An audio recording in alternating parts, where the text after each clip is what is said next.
भारतवर्ष में नर नारायण भगवान विराजे, उनका पूजन आज भी नारद जी निरंतर कर रहे हैं। नर नारायण भगवान साक्षात हैं, साक्षात। और नारद जी पूजा करने आते, जैसे ही कपाट खुलेंगे जल चढ़ा मिलेगा, नया फूल रखा मिलेगा, दीपक जलता मिलेगा। दीपक रख दिया गया है तो वो कार्तिक में बंद हो जाता है और उसमें दीपक जला दिया जाता है और 4 महीने 6 महीने बर्फ से पूरा मंदिर ढका रहता है, पता भी नहीं चलता मंदिर कहाँ गया। जब हवा नहीं जाएगी दीपक कैसे जलेगा? 6 महीने बाद देखते हैं बराबर उतना घी है, दीपक बराबर जल रहा है, नया पुष्प कोई रख गया है, जल भी कोई रख गया है। नारद जी नित्य निरंतर आज भी नर नारायण पर पूजा कर रहे हैं। आप लोग जाते हैं, दर्शन करते हैं। जो भगवान बद्रीनाथ का दर्शन करता है वो तपस्या में निरंतर बैठे हैं, उनकी तपस्या का 6वां अंश आपको प्राप्त हो जाता है। इसीलिए नर नारायण भगवान के दर्शन करने वाले के पाप मोक्ष होने का शास्त्र में वर्णन लिखा। बद्रीनाथ के दर्शन का इतना बड़ा पुण्य लिखा हुआ है।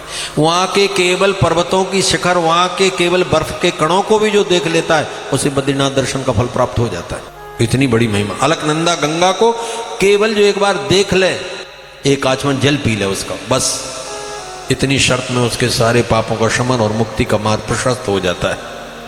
भगवान श्री कृष्ण ने कहा है उद्धव से, उद्धव ईक्षा अलकनंदया, जाओ तुम अब बद्रिकाश्रम में चले जाओ, केवल अलकनंदा गंगा को देखते रहना, इसी से सब कुछ हो जाएगा। एक संत थे, बड़े तपस्वी, बस सवेरे शाम तक केवल नर्मदा जी की तरफ देखते रहते थे, बस न कोई भजन न पूजन न कुछ, बस बैठे हाथ जोड़े नर्मदा की तरफ देख रहे।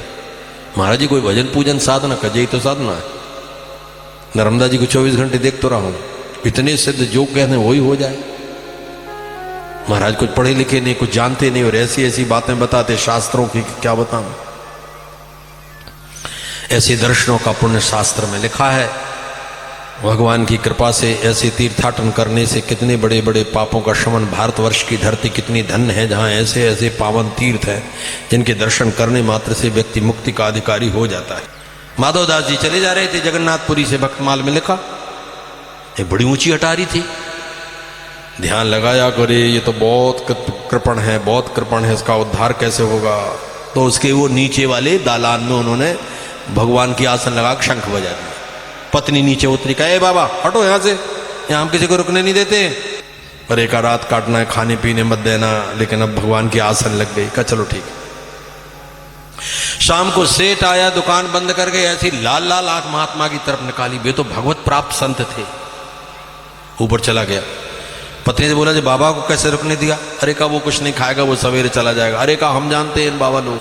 आज उसने मालपुआ खीर बनाई थी पति के लिए। जैसे ही भोजन की थाली पर बैठा और बाबा चिल्लाए, भैया भूख के कारण मरा जा रहा हूं, मरा जा रहा हूं। देखो हमने कहा था ना।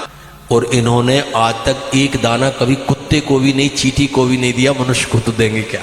माधवदास जी ने विचार किया, प्रभु इसका तो करो उद्धार, ये तो नरक में करोड़ों कल्पों तक सड़ता रहेगा। भगवान ने कर दी कृपा। जब चिल्लाए कि लाओ लाओ, तो पत्नी बोली मत कुछ कहो, कल का बासा भात रखा है थोड़ा, वो फेंक आती है। कल का बासा भात इतना सा रखा था, लो बाबा अब मत चिल्लाना, पड़ोस में लोग सुनते अच्छा नहीं लगता। वो भात उनने भगवान को बता दिया, अब करो क्या करते हो, ये कल का बासा दे दिया। भगवान ने कृपा की, जिस भोजन में हाथ लगाए कीड़ा पड़ जाए। मालपुआ में कीड़ा, खीर में कीड़ा, दूसरी थाली तीसरी थाली, ये भगवान ये क्या हुआ। पड़ोसी बुलाए, भैया मैं जहाँ हाथ लगाता हूँ कीड़ा पड़ रहा है, मुझे भूख लगी बहुत जोर। पड़ोसी ने सोचा हमसे नहीं कह रहा है, तुम खा के देखो तुम्हारे हाथ लगाने से पड़ता है कि नहीं पड़ता, कभी खिलाया ही नहीं तो क्या। पड़ोसी बोला भैया जी बाबा लोग भी बहुत युक्तियां जानते हैं, अपन महाराज से पूछ लें। हाँ का पूछ लो। महाराज जी सेठ जी बहुत बड़े आदमी हैं, इनको ये बीमारी हो गई है। जे हाथ जोड़े खड़ा था पीछे। अरे बाबा बोले ऐसी बीमारी तो हमने कई लोगों को देखी है और मिट्टी भी है, बताओ महाराज दवा। कितने लोग रहते हैं इस नगर में? का 1 लाख। 1 लाख व्यक्ति को कल यही खिलवाओ जो तुम खाने बैठे हो, खीर मालपुआ। तो सुनते तो चक्कर सा खा गया, 1 लाख को खीर मालपुआ। अरे एक को नहीं खिलाया, 1 लाख को कहाँ से खिलाएगा। लेकिन अब करें क्या, भूखे मरना पड़ेगा। रात और रात बड़ा तो आदमी था, दूध हलवाई सब इकट्ठा किया, काम लग गया। सवेरे सारे नगर में लगा के नगर भंडारा है। भैया क्या हो गया आज? मेरे का एक संत आए, पता नहीं क्या कृपा हुई। 1 लाख व्यक्ति जब वो खीर मालपुआ खा गए, तब डरते डरते कल का भूखा बेटा ऐसा हाथ लगाया कि भगवान में कीड़ा फिर ना हो जाए। अच्छे भरपेट भोजन कर लिया। अब माधवदास जी जाने लगे, कहा महाराज आज और रुको, आज और रुको, 2-4 दिन रोक लिया, बड़ी कृपा की, नहीं तो मैं क्या करता। जाने लगे तो नगर के बाहर तक छोड़ने गया। माधवदास जी बोले बेटा एक बात बता दें, कहाँ? कहा ये बीमारी अभी तुम्हारी स्थायी नहीं मिटी है, उखड़ सकती है बीच में। कहा फिर महाराज अब आप तो मिलेंगे नहीं। कहा हम मिले न मिले, वर्ष में एक बार पूरा नगर भंडारा करा दिया करो, ये बीमारी कभी नहीं आएगी तुम्हारे पे। केवलागो भवति केवलादि, अथर्ववेद।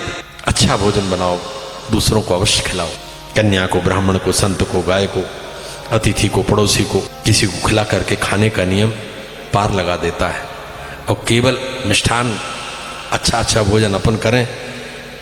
लिखा है उसमें, जो लोग पंक्ति भेद करते हैं, कोई छोटा मोटा गरीब आदमी आया उसे ऐसे दे दो, और अच्छे अच्छे लोगों को थोड़ा अच्छा अच्छा दे दिया, अपने थोड़ा अच्छा खाया, ऐसा करने से महान नरक होता है। जैसा घर में अंदर खाओ वैसा बाहर खिलाओ, नहीं तो नरक की तैयारी करना पड़ेगी। महाराज कालसूत्र नाम का नरक, जो माता पिता का शास्त्र का विरोध करते, कालसूत्र नाम के नरक में अत्यंत वेदना होती है।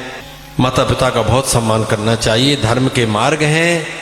पत्रेदानम कृष्णेमति माता पित्रोष्य पूजनम। जिसकी माता पिता संतुष्ट हो गए उसने सारे देवताओं को मना लिया, सब कुछ ठीक कर लिया।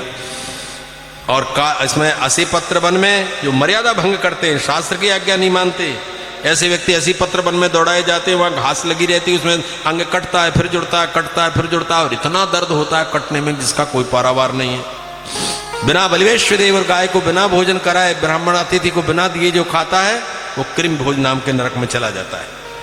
जो देवता और ब्राह्मण का द्रव्य हरण करता है, मंदिरों का, देवता का, अनाथ का, विधवा का, बालक का, इन लोगों को धोखा देकर जो धीन खींचता है वो संदंश नाम के नरक में जाता है।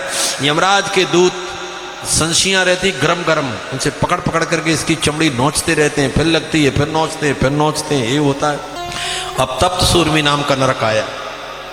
लोहे के खंभों में से आग की ज्वाला निकलती रहती। जो पुरुष पर पत्नी से और जो पत्नी परपति से रति करती है, इन खंभों में चिपका दिया जाता है उसको। लपटती लोहे के उन खंभों में से कितना दर्द होगा। जो व्यक्ति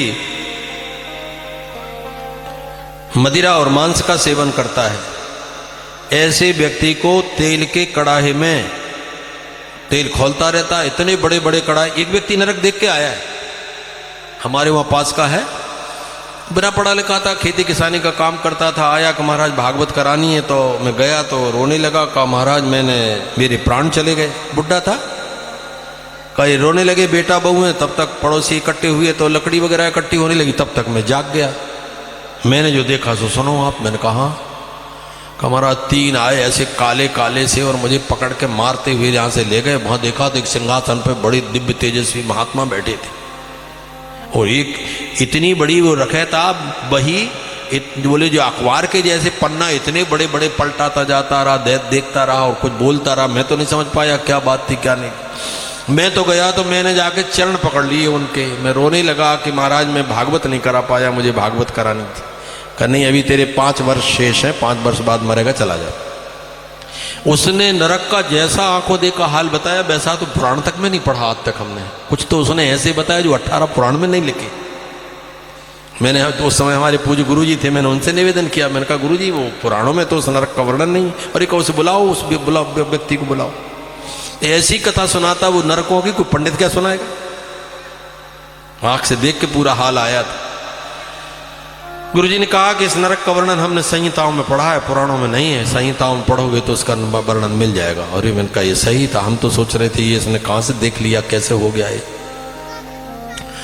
तो अभिप्राय कहने का यह है कि इन समस्त वेदनाओं से बचने के लिए महाराज परीक्षित ने प्रश्न किया, भगवान कृपा करके बताओ कि यदि पाप बन गया तो ये मिटेगा कैसे, नरक न जाना पड़े। अजामिल ब्राह्मण की कथा सुनाई उन्होंने। कान्निको जादुजा कश्चित दासी पतिरजा मिला नामना नसदाचारो दास्या संसर्ग दोषिता। ब्राह्मण था, इसने वेश्या को पत्नी बनाया, 10 बेटों को जन्म दिया। छोटे बेटा का नाम नारायण रख दिया। भक्तमाल में लिखा है, कोई संत ने कह दिया था कि इसका नाम नारायण रख देना। अभी इसकी आयु 60 वर्ष की, बहुत ध्यान से सुनना। 60 वर्ष की आयु में देखा ऊर्ध्वक्त्रान ऊर्ध्वरोमान ऊर्ध्वदर्ष्टान, टेढ़े टेढ़े बड़े बड़े दांत, रोम टेढ़े टेढ़े, आंखें टेढ़ी टेढ़ी, बड़े भयानक 3 व्यक्ति रस्सी हाथ में लेके आए। जो देखा तो कांप गया। नारायण वयम, नारायण दौड़ो। छोटे बेटा का नाम नारायण था। ये नारायण कहां सुनने वाले? उन नारायण के 4 पार्षद उत्तर परे सर्वे पद्मपला साक्षा पीत कौशे वासना, पीले पीले पीतांबर धारण किए हुए थे, माला डाले थे, 4 भुजा वाले वो आ गए। देखो, चारों वेदों में, 18 पुराणों में, 6 शास्त्रों में, जितने भी ग्रंथ है सभी में नाम की महिमा लिखी। चौं जुग चौं श्रुति नाम प्रभाऊ, कली विशेष नहीं आन पाऊ। गांठ बांध लो आप आज की कथा की ये बात। भगवान के नाम में इतनी शक्ति है, पापी में भी पाप करने की उतनी सामर्थ्य नहीं। एक बार नाम में इतनी सामर्थ्य, चाहे स्त्री हो चाहे पुरुष हो, चाहे शूद्र हो चाहे हत्यारा हो, भगवान नाम से पार लग जाता है। और भगवान के नाम लेने में कोई सूतक नहीं, कोई अपवित्रता नहीं। नहाओ मत नहाओ, चाहे अपवित्र रहो चाहे किसी हालत में रहो, पर भगवान नाम लेते रहो।